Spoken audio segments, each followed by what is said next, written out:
సాధన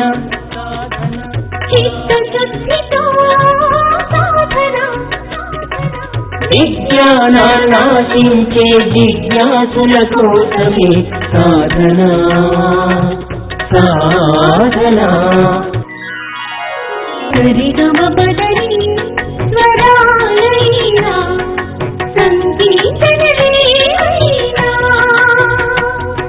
నటనైనా నాట్యమైనా కళారూపమేదైనా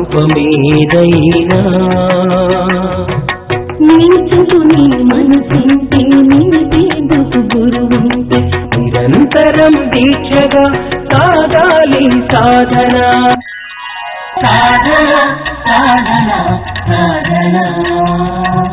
సాధన సాధన కార్యక్రమం చూస్తున్న మీ అందరికీ, చూసి నేర్చుకుంటున్న అందరికీ, అది నేర్చుకుంటున్న వారిని చూస్తూ ఆనందించే అందరికీ కూడా నా హృదయపూర్వక స్వాగతం.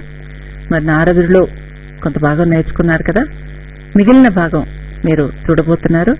అది కూడా చక్కగా నేర్చేసుకొని మీరు ఒక్కొక్కళ్ళు ఒక్కొక్క నారదుడు కావాలి. ఎప్పుడైనా మరి కృష్ణ పారిజాతం మేం చేసినా, మీ గురువు గారులు ఎవరైనా చేసినా కూడా దానిలో నారద పాత్ర మీరు ధరించడానికి సిద్ధంగా ఉండాలి. ఎలా ఉండాలంటే ఎంత చక్కగా చేశాడు నారదుడు అబ్బా అనిపించుకోవాలి. తప్పకుండా నేర్చుకుంటారు కదా. ఇక అనుపల్లవిలోకి వెళ్తాం. కరమునందు మహతీశత తంత్రియు గళమునందు వకుళాభరణము.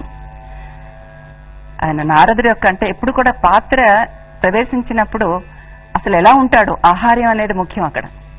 అందుకే ఆయన ఎలా ఉన్నాడంటే ఒక చేత్తో మహతి అనే వీణని, ఆయన మేము మామూలుగా బ్యాలెన్స్ లో చేసినప్పుడు ఆ వీణ మహతి అనే వీణ ఎలా ఉంటుందో దాన్ని తీసుకొని ఆర్ట్ డైరెక్టర్ చేత చేయించి అదే ప్రకారం మేము వీణ చేయిస్తాం. ఆ వీణ అలా తగిలించి ఉంటుంది దానికి మహతి. దానికి 98 తీగలని కొంతమంది అంటారు, 100 తీగలని కొంతమంది అంటారు. దాన్ని మహతి. గళమునందు వకుళాభరణమును. ఆయన మెడలో ఎప్పుడు కూడా ఆ తులసి మాల ఉంటుంది. ఎందుకంటే విష్ణువుకి అతి ప్రియమైనది తులసి. మరి విష్ణువుకి అతి ప్రియమైనప్పుడు నారదుడికి కూడా అత్యంత ప్రియం కదా.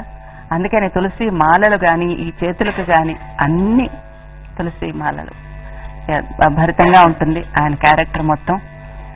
కరమునందు మహతీశత తంత్రియు గళమునందు వకుళాభరణమును. దీన్ని మనం నృత్యంలో ఎలా చేసాం చూపిస్తాం.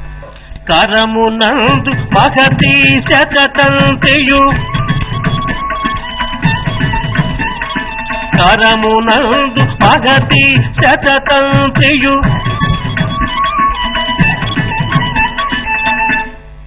కరమునందు మహతీశత తంత్రియు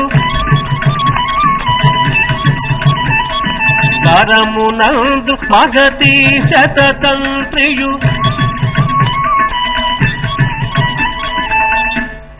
దాన్నే చిన్న చిన్న ఫుట్ వర్క్ వేరియేషన్స్ తో 1 2 3 4. కరమునందు మగధీశత తంత్రియు కరమునందు మగధీశత తంత్రియు గళమునందు